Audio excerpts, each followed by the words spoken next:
అంటే రాష్ట్రంలో శాంతి భద్రతలు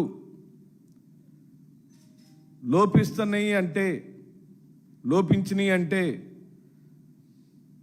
గత చరిత్ర అంతా చూసిన ఆనాటి ఉమ్మడి రాష్ట్రమైనా ఈనాటి ప్రత్యేక రాష్ట్రంలోనైనా నారా చంద్రబాబు నాయుడు గారు ముఖ్యమంత్రి స్థానంలో కూర్చొని పరిపాలించే రోజులలోనే ఈ రాష్ట్రంలో అశాంతి నెలకొంటుంది, ఈ రాష్ట్రంలో కులవాదం వస్తుంది, ఈ రాష్ట్రంలో ప్రాంతీయ తత్వం వస్తుంది, ఈ రాష్ట్రంలో ఒక కులం మీదకి ఇంకొక కులం రెచ్చిపోతుంది.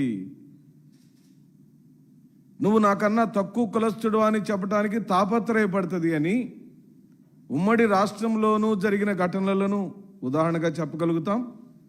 మీరు చేయించిన హత్యలకు సంబంధించిన ఉదాహరణలు చెప్పగలుగుతాం.